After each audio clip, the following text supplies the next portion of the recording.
What if your body had been warning you about colon cancer for months, and you dismissed every single sign as something harmless? A little blood you blamed on hemorrhoids. A stomach ache you blamed on bad takeout. Fatigue you blamed on work stress. Colon cancer is one of the slowest developing cancers we know of, which means it gives you time. The question is whether you recognize the signals in time to use it. The colon's job is simple: absorb water and salt from digested food and move waste out of the body. Most colon cancers start as small growths called polyps on the inner lining. Most polyps never turn into cancer, but the ones that do take years to make that transition. That's actually good news, because it means there's a long window where warning signs show up before the disease becomes dangerous.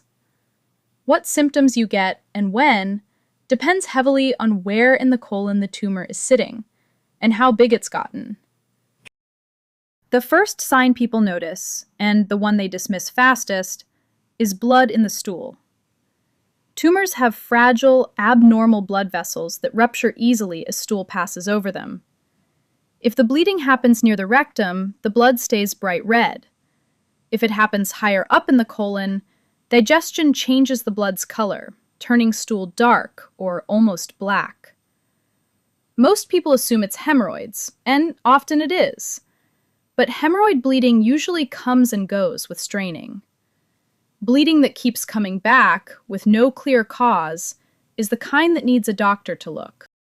Next is a change in bowel habits that sticks around. Not a single day of diarrhea after spicy food, but constipation, diarrhea, or a back and forth between the two that lasts for weeks. A tumor growing on the inside of the colon wall physically narrows the space stool has to pass through and disrupts the muscle contractions that normally move waste along smoothly. That narrowing can get severe enough to change the shape of the stool itself, producing what's often described as pencil-thin stool. Think of a garden hose. Put your thumb halfway over the opening, and the water doesn't stop, but it comes out thinner and under more pressure. That's what a partially obstructed colon does to solid waste. Some people develop a constant sensation that they need to have a bowel movement, even right after they just went. This is called tenesmus, and it happens when a tumor near the rectum irritates the nerve endings that signal fullness, tricking the brain into thinking there's still waste to pass, when there isn't. Cramping, bloating, and abdominal pain show up when the tumor partially blocks the colon. Gas and stool build up behind the blockage, stretching the intestinal wall, which is exactly the kind of stretching your nerves are wired to interpret as pain. This often gets noticeably worse after eating, when the colon is working hardest.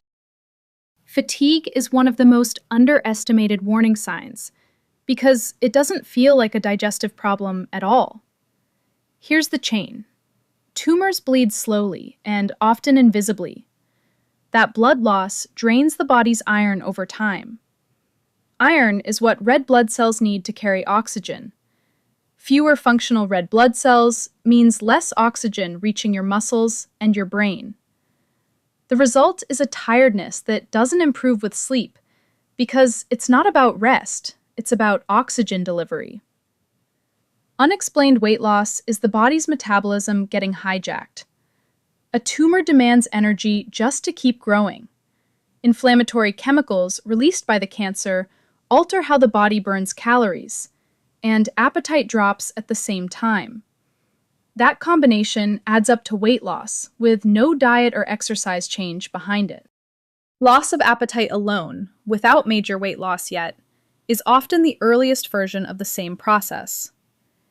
Inflammatory signals from the tumor affect the brain's hunger centers directly, so eating starts to feel like a chore rather than something you want to do. Iron deficiency anemia deserves its own mention because it's sometimes the only sign for months.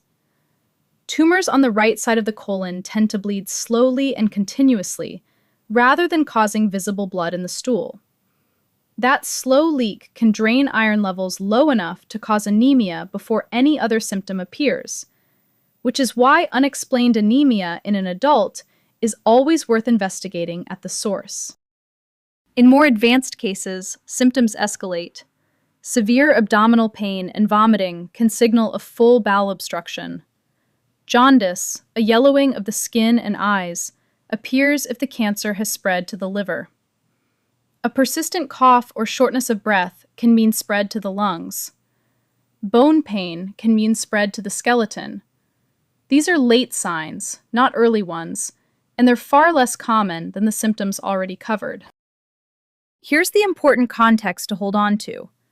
Almost every symptom on this list is far more often caused by something completely non-cancerous.